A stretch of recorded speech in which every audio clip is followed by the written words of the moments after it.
CIDG, nakakuha na ni Sir Macapas yung pinapangako niya. Isa si Dondon Patidongan sa kakasuhan natin. So sabi ko sa kanya, nagreklamo ko, bakit niyo po kakasuhan? Siya po yung state witness namin. Sabi niya, kasama daw yon. Hindi naman niya pinaliwanag na kaya pala kakasuhan para maging state witness. Second time, tumawag po siya. Ang sinasabi niya na po, si Dondon daw po ang may hawak sa kuya ko. So nag-react na naman po ako. Sabi ko, paano niyo po nasabi?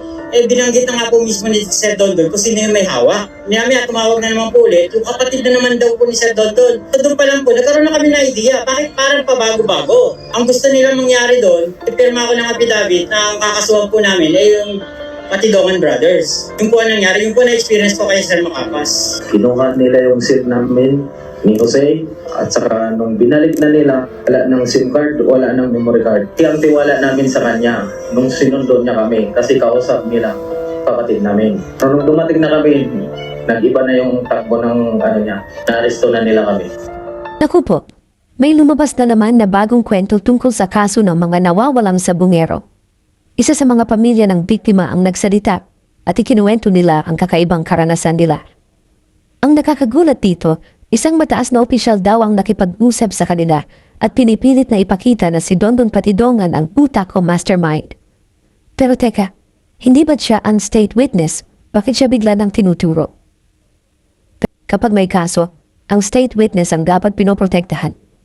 Siya ang inaasahan ng mga pamilya para makapagbigay ng impormasyon at makatulong sa paglutas ng investigasyon.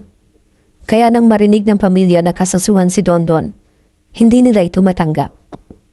Para sa kanila, may mali sa takbo ng usapan. Ayon kay Ryan Bautista, kamag-anak ng isa sa mga biktima, nakatanggap siya ng tawag mula sa isang taong nagpakilalang galing daw sa CIDG. Sabi ng tumawag, nakuha na raw ni General Macapas ang isang testigo na galing pa sa ibang bansa at isa raw si Dondon sa mga kakasuhan. Doon pa lang, nagtaka na si Ryan.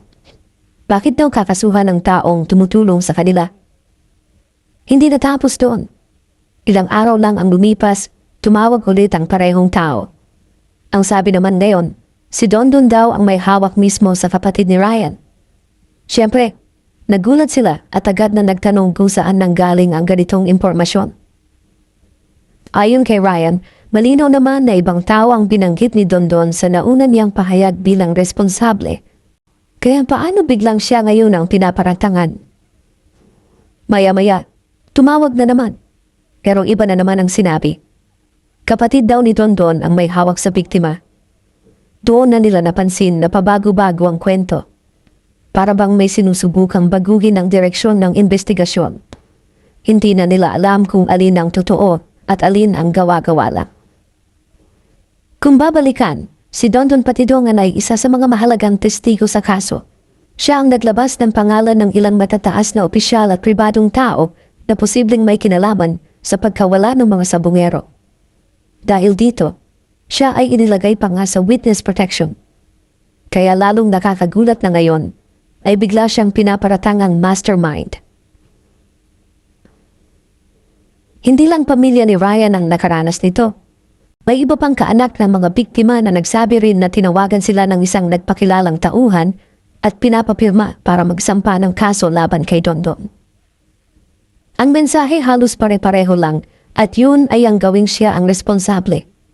Kaya lumalabas na hindi lang ito simpleng maling impormasyon, kundi may sistematikong galaw rin raw para alisin ang kredibilidad niya bilang testigo. Sa gitna ng lahat ng ito, muling napasok ang pangalan ni General Macapas, dating opisyal na malapit sa kaso. Ayon sa salaysay, siya raw ang may kinalaman sa pangumumbinsi sa mga pamilya. Kung totoo ito, napakalaking tanong kung bakit niya ginagawa ito. Sino ba talaga ang pinoprotektahan? Ang mga pamilya ba ng biktima o ang mga taong may posisyon at koneksyon? Ayon kay Dondon Patidongan, may isang major na nagsabi sa kanya ng diretsahan na hindi siya kikilos kung walang putos mula sa mas mataas. At ang tinutukoy daw ng major ay walang iba kundi ang dating hepe ng CIDG na si General Romeo Macapas. Hindi nagtagal, noong August 14, 2025, nagsampa ng reklamo sina Dondon at ang kanyang kapatid na si Elakim laban kay Macapas sa National Police Commission o NAPOLCOM. Ang laman ng reklamo ay seryoso na naglalaman ng panggigipit, paglabag sa karapatang pantao, at maling paggamit ng kapangyarihan bilang opisyal.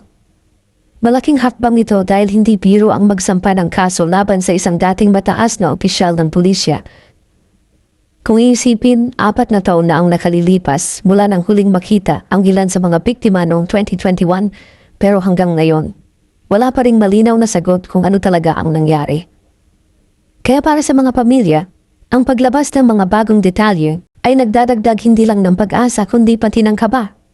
Lalo na't ayon sa Department of Justice, may mga indikasyon na mismong ilang pamilya ay tinatangkang impluwensyahan o bayaran para humina ang kaso. Pero sa gitna ng lahat ng ito, nanindigan ang pamilya ni Ryan Bautista at ang iba pang kaanak ng mga biktima. Para sa kanila, hindi dapat gawing biktima si Dondon Patidongan ng case reversal. Siya ang testigo at kung mawawala ang kanyang kredibilidad, mas lalo lang matatakpan ng tunay na salarin. Habang tuloy-tuloy ang investigasyon ng DOJ, mas naging matapang rin si Elakim Patidongan na magsalita tungkol sa kanilang karanasan mismo sa kamay ni General Macapas. Ikinuwento niya kung paano sila dinala sa Cambodia at kung ano ang ginawa sa kanila doon. Pagdating raw nila, agad kinuha ang kanilang mga cellphone. Nang ibalik, wala na raw ang SIM card at memory card na naglalaman ng mahahalagang ebidensya. Para bang sadyang tinanggal ang anumang piraso ng patunay na maaaring magpalakas sa kaso. Hindi lang iyon. Sabi pa ni Elakim na pinaiwas pa raw sila sa media at pinayuhang huwag magsalita tungkol sa mga sensitibong impormasyon. Pakiramdam nila, para silang binalot ng takot at wala silang kalayaan habang nasa kamay ng grupo ni Macapas. Dagdag pa ni Elakim, may mga kasama silang nagkasakit habang nasa Cambodia pero hindi agad nabigyan ng tulong. At mas malala, may bantang ipinato sa kanila. Kapag daw nagsalita sila laban kay Macapas, mas malaki ang kapahamakan na posibleng mangyari sa kanila pagbalik nila sa Pilipinas. Kung susuriin, malaking tanong ang lumilitaw dito. Bakit kailangan tanggalin ng mga ebidensya? Bakit pinipigilang magsalita ang mga testigo? At bakit may banta sa kanilang kaligtasan? Para sa mga pamilya ng biktima, malinaw ang sagot. May mga tao sa likod nito na may kapangyarihan at ayaw mailabas ang buong katotohanan. Kaya naman hindi rin nakapagtataka kung bakit napilitan silang manahimik noon. Sa dami ng banta, mas inuna nila ang kaligtasan kaysa magsalita. Pero sabi nga ng pamilya, wala talagang lihim na habambuhay na mananatiling nakatago. Unti-unti na ngayong lumalabas ang mga kwento at ebidensya na dati ay pilit tinatago. Sa isinampang complaint affidavit ni na Julie Donon Patidongan sa Napolcom, malinaw na nakasaad ang mga paratang laban kay General Macapas. Isa sa mga mabibigat na punto rito ay ang alegasyon na pinayaran umano ang ilang pamilya ng mga nawawalang sa bungero. Ang layunin daw nito ay para ilihis ang investigasyon at gawing si Dondon ang may sala, kahit na siya mismo ang state witness na unang nagbigay ng pangalan ng posibleng mastermind. Ayon pa kay Elakim, hindi raw basta simpleng pag-uwi ang nangyari noong kinuha sila sa Cambodia. Para sa kanya, isa itong organisadong operasyon para kontrolin ang kanilang testimonya. Kuwento niya, bago pa sila makabalik ng Pilipinas, may mga tauhan na ni Macapas na lumapit at pilit silang kinukumbinse na baguhin ang kanilang salaysay. Para bang binibigyan sila ng script kung ano lang ang dapat sabihin sa korte at sa media. Hindi lang yon. Ibinunyag din niya na mismong sa harap niya winasak ang ilang memory cards na naglalaman ng mga litrato, video at voice recording. Mga ebidensyang posibleng magdawit sa iba pang matataas na personalidad. Doon ko na-realize, ani Elakim, na mas malalim pa ang kasong ito. Hindi lang basta mga ordinaryong tao ang sangkot, kundi may malalaking pangalan ang may interes na manahimik kami. Bukod pa rito, detalyado rin sa affidavit ang umano'y pamimigay ng pera sa mga pamilya ng ibang biktima. Para sa kanila, malinaw na ito'y isang paraan para ipakita na sila ang may kasalanan habang ang totoong utak ay patuloy na nakakalaya.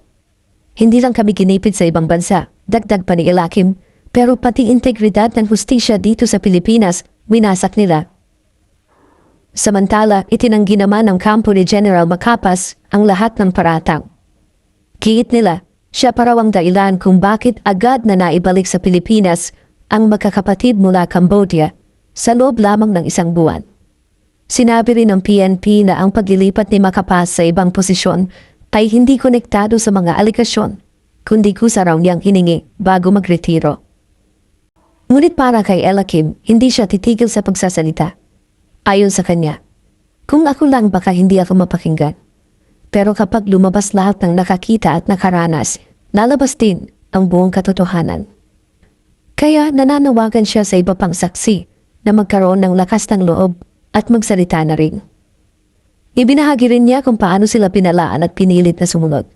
Noong una raw may tiwala pa sila dahil kausap nila ang kapatid niya mismo. Pero pagdating ng oras, kinuha ang kanilang mga cellphone at nang ibalik, wala na itong SIM card at memory card. Doon nakalagay ang ilang mahahalagang ebidensya na sana ay makakatulong sa kaso. Sa huli muling nabanggit ang pangalan ni Mr. Atong. Sabi ng pamilya, hindi na bago ang chismis na malakas ang impluensya ng pera niya. Kaya ang tanong ng lahat, ito na kaya ang magiging susi para tuluyang mabulot ang lahat ng sangkot at magtukoy ang tunay na mastermind sa pagkawala ng mga sabongero? Hanggang ngayon, mistulang palaisipan pa rin ang kaso ng mga nawawalang sabongero. Sa bawat bagong revelasyon, mas dumarami ang tanong kaysa sagot. Nakakalungkot isipin na sa halip na hustisya, tila takot at kalituhan ang nangingibabaw. Ngunit sa kabila ng lahat hindi mawawala ang pag-asa ng mga pamilyang naghihintay.